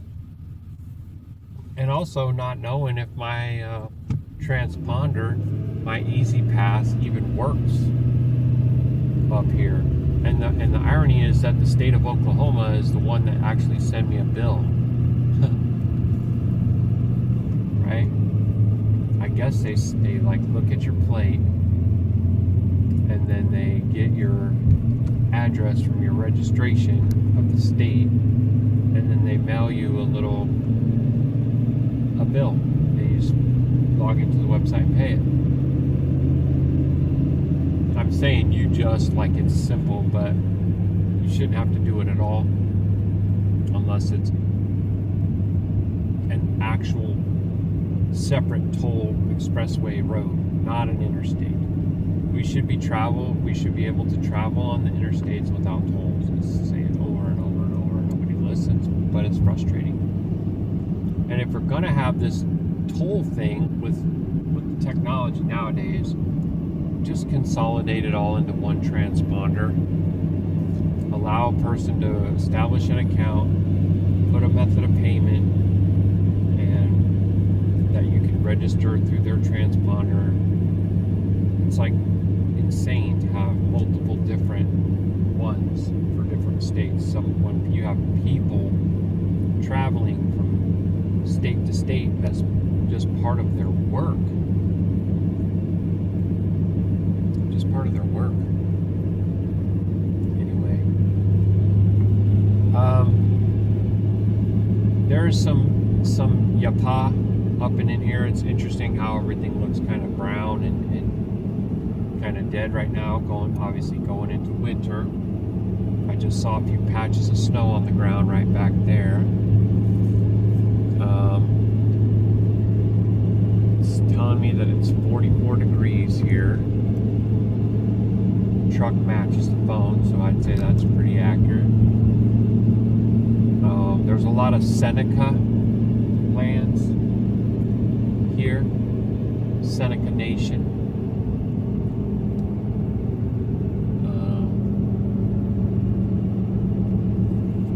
There's a lot of like farm stuff, you know. I think this could be Washington right now. A lot of this looks like around Fall City to me. Just going on Ben Howard, cutting through my way to Carnation or something like that. It's the same looking thing. There's obviously some differences with like specific vegetations, but you got these evergreen trees. Remember, we were seeing these feather dusters the other day. Now they got a similar thing. They're not quite as tall and fluffy. Maybe they're just younger versions. I don't know. I'm not an expert on that. But there's a lot of land, you know, and you have this thought in your mind of like, okay, New York. Yeah, no, it's just not like that. Most of it is probably like this, more like wide open country. You know, people have their property, their outbuildings. You have some that have herds and livestock. This man over here has got some old trucks and a big tractor and a barn. Okay, and then you'll have other ones that are just trailers.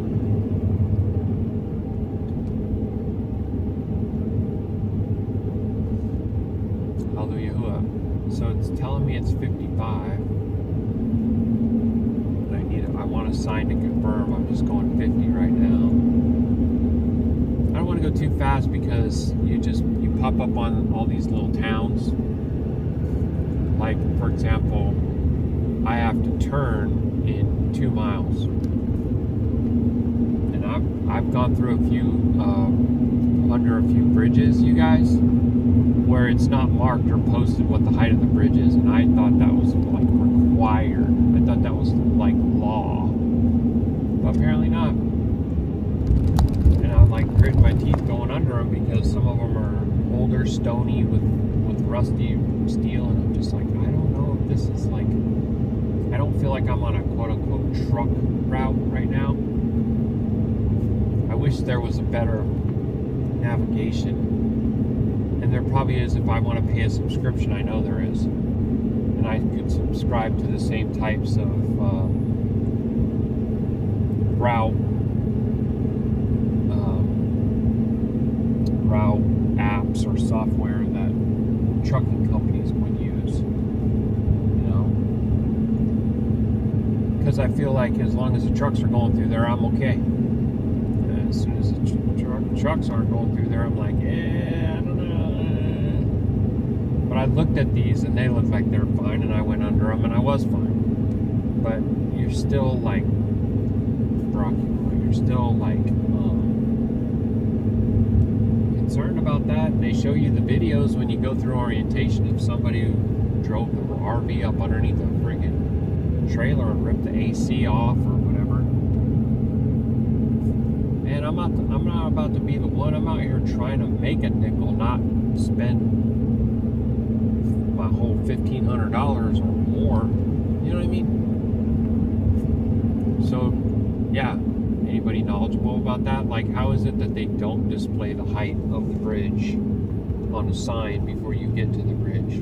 Like, it should be, I don't know, maybe 250 and then another 100 or 75 or something. Like, you know, let you know. Maybe they'll say, oh, well, they only have to do it if it's quote unquote low bridge. And that could be the case. I don't know. But yeah, look at some of these communities. Look at some of these homes. How it is. A lot of this, it'll look like Washington, and it looks like a lot of other places too, I'm sure. You know. And like I said, this is New York. Not New York City, obviously, but New York State. And so we're jumping on 16 north, and it also says that it's 98 north. Like continuation of it. Here's a bunch of cattle right here. You're gonna see them up on this ridge. Maybe if the camera, yeah, there you go. Okay, so there's a big dump truck that just come down the hill in the direction I'm going. So to me, that's an encouragement. I mean, a dump truck isn't as high as I am right now, but I don't even know. I don't get specifics on the height of the trailer. I have to research it. Oh, and they're telling me, okay, so this is Franklinville, and you got Amish with their horse-drawn carriages and stuff through here too. Ruach Ha'Qadash, right? Just like in Pennsylvania, obviously in Indiana, and a lot of places, right? Okay, so speed limit's 30 through here. I'm going to slow down a bit.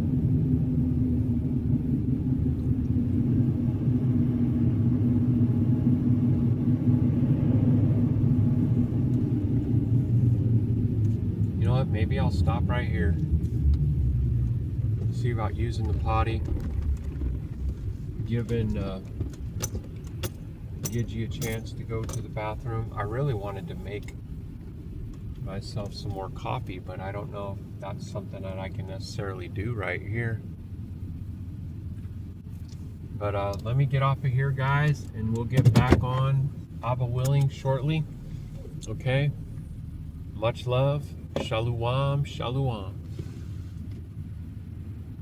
Alright guys, well, Abba Baruk that place and the people there, just so kind. There's a big open field in the back, so I took Gidgy off the leash and and just let her kind of run around. And they were watching on the camera. And so I used their restroom, which was great, you guys. Like, the heater was on in there.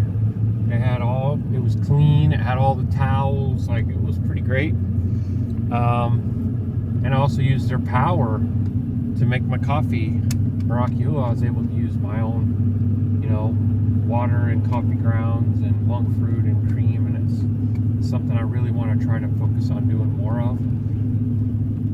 Oh wow, there's some old circa buildings here with their steeples.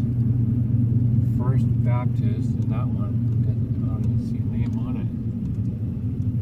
They're really old. There's a lot of old little buildings here, but they're mostly like the wood ones. There goes an Amish man and his little boy crossing the street right there. Okay, this looks like it could be the main town square. Not much to it.